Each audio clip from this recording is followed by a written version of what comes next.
Playing slide is fun and it's very bluesy, but as a beginner, it can feel wild and uncontrollable. Your first few licks might sound like this.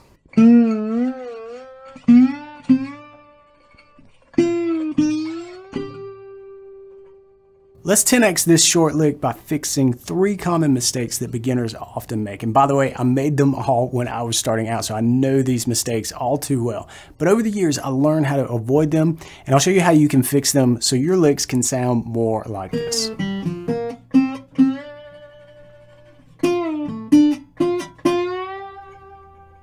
The first mistake we're going to fix is a big one. It jumps out in the last part of this short example lick. I wonder if you can hear what the issue might be. If it doesn't sound quite right to you, it's because the notes are out of tune. If you listen to the part when I strum a chord at the beginning to give us some reference, I bet you'll be able to hear it.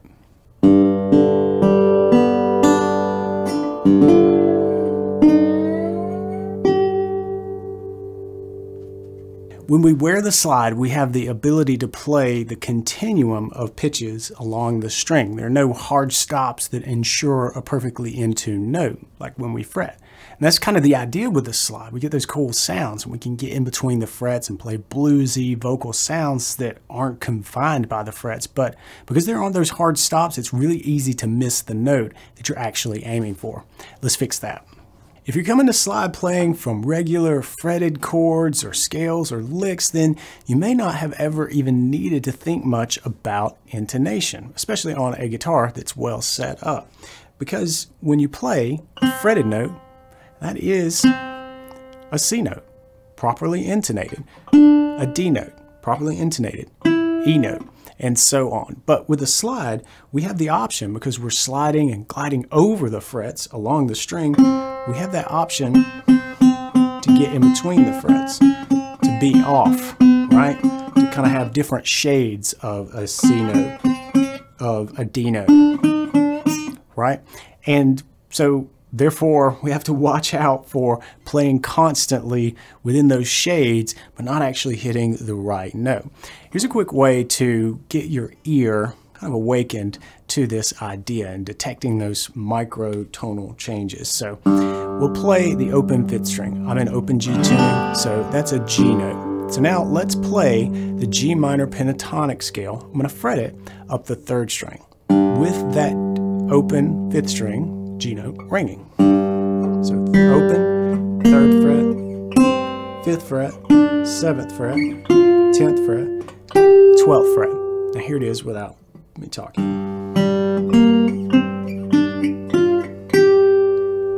Play that a few times and get that in your ear, and then try to do the same thing with the slide.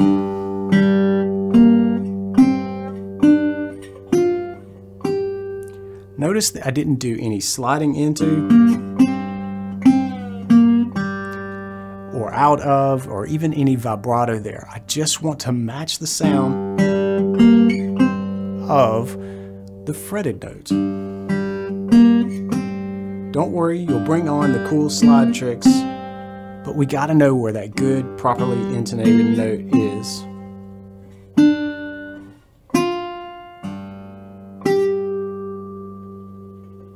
Now, this doesn't mean that you should avoid playing between the frets all the time. We actually play out of tune intentionally at times in the blues. We do it for a real effect. So when should you use those out of tune sounds between the frets? Well, to me, if you're clearly trying to target a note, like in a melody or an important part of a lick or phrase, then you should probably aim for the actual note right above the fret. If you're looking to sprinkle in some bluesy emotion into a phrase, just try pushing sharp or scooping in from below, but don't overuse this. It really sounds natural, even if it's a little pitchy, but not when it's all the time. It just sounds like bad intonation. Think of this as a way to articulate a note. And when you do that, you have to know where the note is to start with, and that is what intonation is all about. But even after you conquer intonation, you've got good intonation, you know where the right notes are, there's another mistake that many beginners make, and I definitely did this, and it can be hard to spot when you're the one that's playing. But listen to this example of me playing to see if you can pick up on it.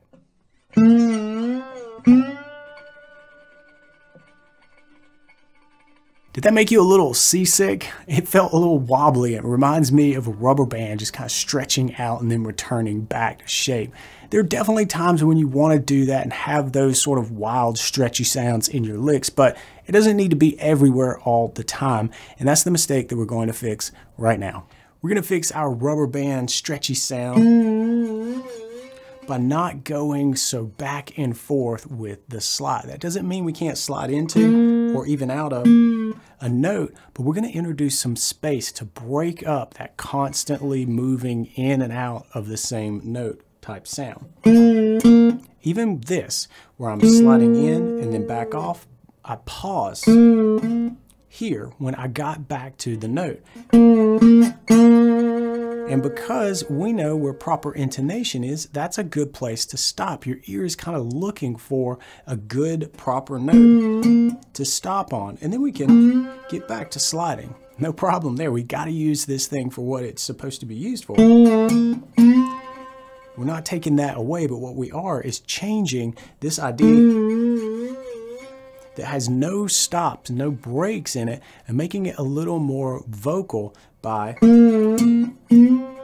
just coming back and stopping the note and then continuing the slide. We're giving that stretchy rubber band thing a little bit of a break. And that is just a short little phrase of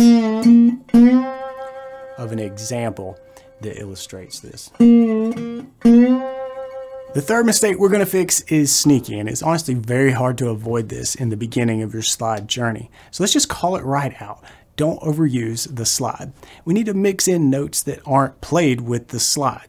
We're going to break up the constant sound of playing with the slide with one simple idea. We're going to incorporate some open strings. So to start us off, we might just do something simple like this. Slide back on the third string from the third fret to the second, and then play the open third string. Then we can get back to playing with our slide as we would before. But then we can also do something else. It takes a little bit more practice to get down, to incorporate a fretted note. And no matter if you wear your slide on your pinky or your ring finger, which are the two most common, that should give you enough space to reach back, drop down a couple of frets, and then play a fretted note and come back. In the beginning, I want you to get kind of wild with it, right? I don't want you to build bad technique, but I want you to get that slide way off the fretboard. And depending on your slide, it might be bigger, it might be heavier. That might be a task by itself. But you can play something slow to give plenty of space and time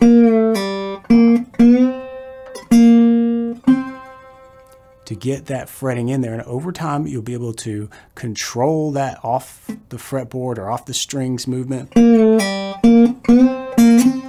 and move very slightly to get a fretted note in there. But just start with open strings. It's amazing to me just how much texture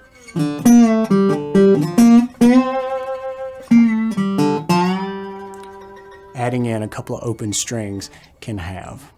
If we bring these three fixes together, we'll have a simple slide lick that's properly intonated, sounds musical, and has some texture. So that we go from this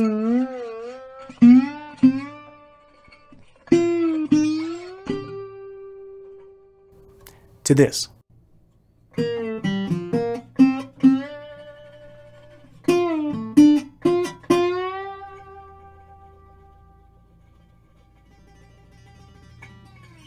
There's something else that you need to conquer early in your slide journey, and it's as important as nailing the intonation.